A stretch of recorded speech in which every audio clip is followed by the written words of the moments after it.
Tree. Bijbehara नाम के गांव में एक मिठाई की दुकान थी। उस दुकान का मालिक था पांडे, उसकी पत्नी थी गौरी, उनका बेटा लड्डू मंदबुद्धि था। एक दिन वो दूल्हे का कपड़ा पहनकर एक थैली लेकर दुकान के पास आया।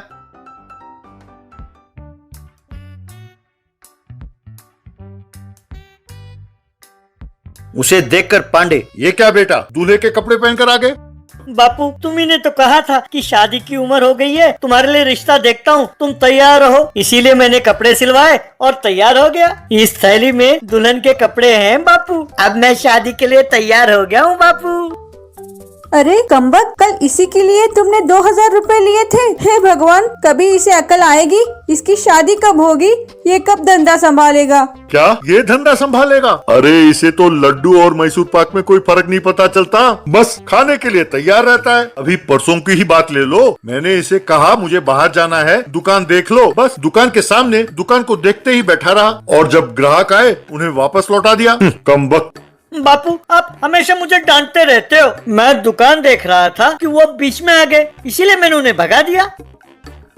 लड्डू की आदत थी कि अपने घर के बाहर वाले पेड़ को हर रोज वो पानी देता था। एक दिन अचानक पांडे का देहांत हो गया। तब माँ और बेटे दोनों बहुत दुखी हुए।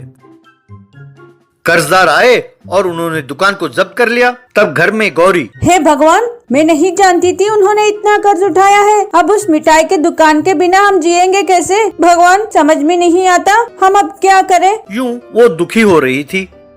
माँ, तुम चिंता ना करो, मैं कोई ना कोई नौकरी करके पैसे कमा लूंगा, ठीक है? कहकर माँ को हौसला देने लगा। यूं बेचारा लड्डू बोरियां उठाने लगा और जो भी पैसे कमाता उससे उनका गुजारा होने लगा। उस गांव में एक गुंडा था, नाम था उसका राठौड़। वो लोगों को डरा धमकाकर उनके जायदाद पर कब्जा कर लेता था। एक दिन वो लड्डू के घर आया। गौरी को कागजात दिखाते हुए, क्यों भाई गौरी, तुम्हारे पति ने मुझसे 10 लाख रुपए का उधार लिया था, देख लो ये कागजात हैं। उसका ब्याज मिलाकर 15 लाख रुपए हो गए हैं। तुम वो 15 लाख मुझे देते हो या ये घर मेरे नाम करते हो? ये आप क्या कह रहे हो? उन्हें इतने पैसे उधार लेने की क्या जरूरत थी? और जब उनका देहांत हो गया था तभी सब लोग आकर अपना अपना हिस्सा लेकर चले गए थे, तब आप क्यों नहीं आए? अब बिना इस घर के हम कहाँ रहेंगे? वैसे भी ये उनके दस्तखत नहीं है।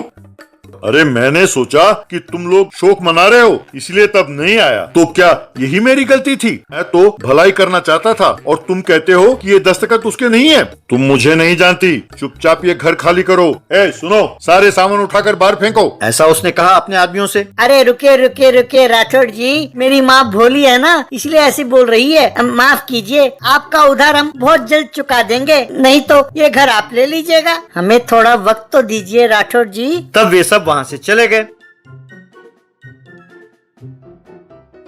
माँ, मैं जानता हूँ कि उसके कागजात नकली हैं, लेकिन वो बलवान है ना, उससे कैसे पीछा छुड़ाएं, ये सोचने के लिए हमें थोड़ा वक्त तो लगेगा ना माँ। इसीलिए मैंने उससे कहा कि हम आपके उधार चुका देंगे। अब वो भगवान ही हमें कोई ना कोई रास्ता दिखाएगा माँ, मुझे भरोसा है। अपने बेटे को यूं समझदारी के साथ बात करते हुए देखकर माँ बहुत हैरान हुई।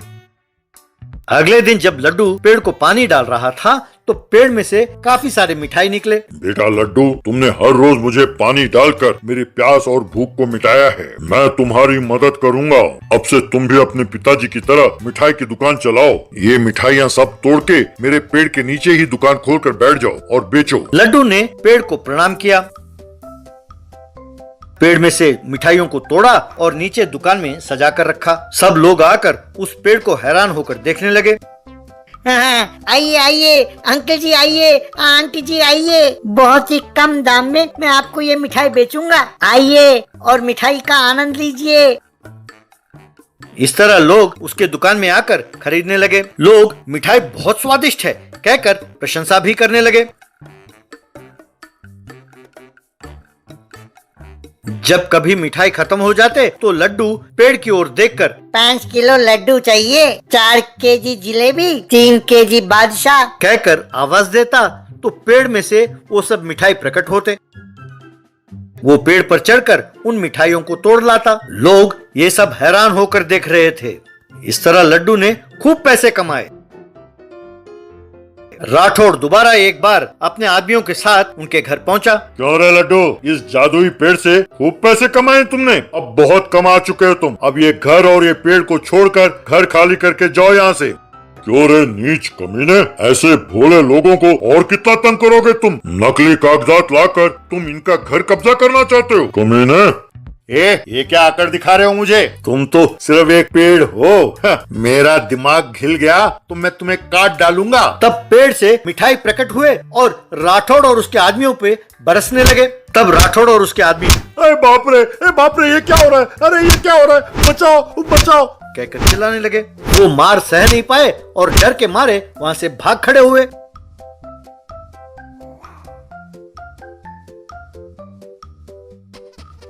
तब से लड्डू आराम से धंधा करता हुआ खुशी खुशी रहने लगा। Match stick house chicken cooking. Bandra में रहने वाले भविष्य चौधरी एक दिन जल्दी जल्दी घर आते हुए अपनी पत्नी भानुमति से, अरे सुनो भगवान, आज मैंने अपने बॉस को घर पर खाने के लिए बुलाया है। तुम अपने हाथ के जादू का कमाल दिखा दो। आज तुम्हारे हाथ का खाना खाकर मेरा प्रमोशन लेटर यहीं पर मुझे दे देना चाहिए बस। कि मैच स्टिक से घर का खिलौना बना रहे भानुमति काम में लीन हो गई थी। वो जब घर बनाना पूरा कर रही थी, अरे भगवान, मैं जो कह रहा हूँ वो तुम सुन भी रही हो कि नहीं? बस जब देखो इन माचिस की तिल्लियों का खिलौना बनाती रहती हो। इतने पैसे वो मैच बॉक्स खरीदने में ही जा रहे हैं मेरे, कहकर चिल्लाने लगा। आप चिल्लाते क्यों हो जी? उसकी तिल्ली का खिलौने बनाना मेरा शौक है। सुना है आजकल मैचस्टिक के खिलौना के कंपटीशन रखा जा रहा है और मैं इस मैचस्टिक हाउस का जो खिलौना है इसे कंपटीशन के लिए भेज रही हूँ। जानते हो, मैं जरूर इसमें जीतूंगी। अरे मेरे कलाकार पत्नी, अब इन माचिस की तिल्लियों का आर्ट जो तुम बना रही हो वो जरूरी नहीं है। मैंने अपने बॉस को घर पर खाने पर बुलाया है। जल्दी से चिकन बनाओ, वो बहुत स्ट्रिक्ट है। उसे तंदूरी चिकन बहुत पसंद है। वो कह रहा था कि वो मेरा अनुशासन देखेगा, घर पर मैं कैसे रहता हूँ ये देखेगा, फिर मुझे प्रमोशन देगा। अच्छा तो ठीक है, मैं अभी बनाती हूँ। वैसे मेरे मैचस्टिक का बना घर कैसा है?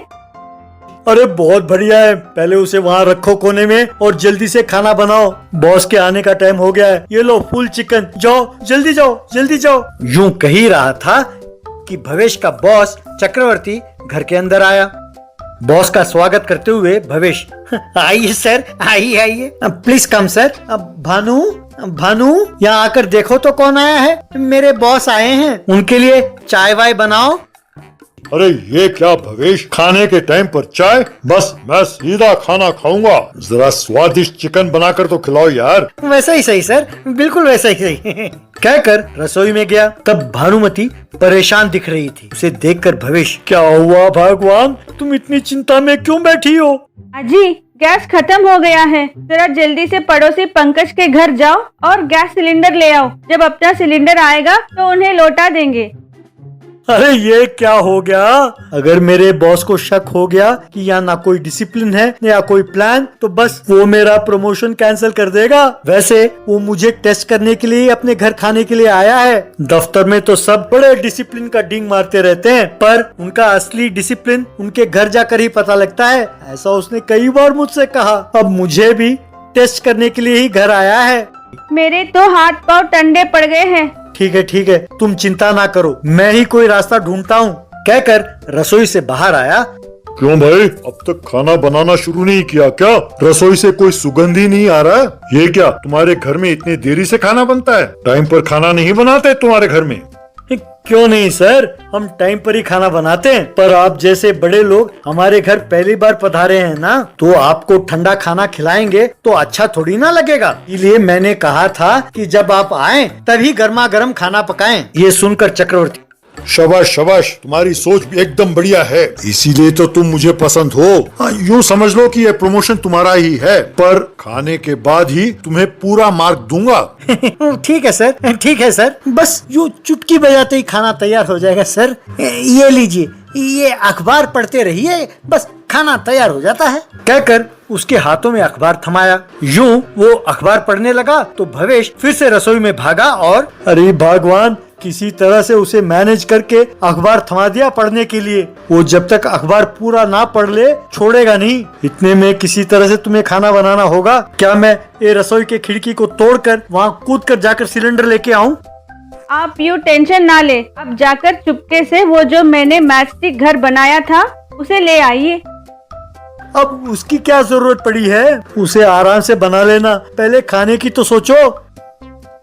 अरे वो खाने के लिए तो कह रही हूँ, पहले आप अपने बॉस की नजरों से बचाकर उसे ले आइए, उसमें फुल चिकन बनाते हैं। अरे वाह, क्या आइडिया है, बढ़िया है, बढ़िया है। अरे भगवान, तुम्हारे दिमाग को तो बस गोल्ड मेडल मिलना चाहिए। कर चुपके से जाकर उस मैचस्टिक घर को ले आया। भानुमति ने उसे जलाया और उसके ऊपर फुल चिकन लगाकर पकाया। उसकी खुशबू से न्यूज़पेपर पढ़ रहे चक्रवर्ती, अरे लगता है कि मियाँ बीवी मिलकर बहुत बढ़िया चिकन बना रहे हैं। खाना पकाने में भी अपनी पत्नी का हाथ बटाते हो क्या? पर खाना पकाना तो औरतों का काम है ना। ऐसी बात नहीं है सर, कभी कभी उसका हाथ बटा लेता हूँ। खाना पकाना सिर्फ औरतों का काम नहीं है सर, मर्द भी कर सकते हैं। एकदम करेक्ट बोला है, सुपर सुपर। तुम्हें 10 नंबर और देता हूँ। अब खाना खाकर बाकी मार्क दूंगा। भानुमति खाना ले आई और परोसने लगी। चक्रवर्ती जो काफी देर से भूखा बैठा था फटाफट खाने लगा। अरे भाई, बहुत बढ़िया है तुम्हारा घर का खाना, बहुत बढ़िया बना है भाई।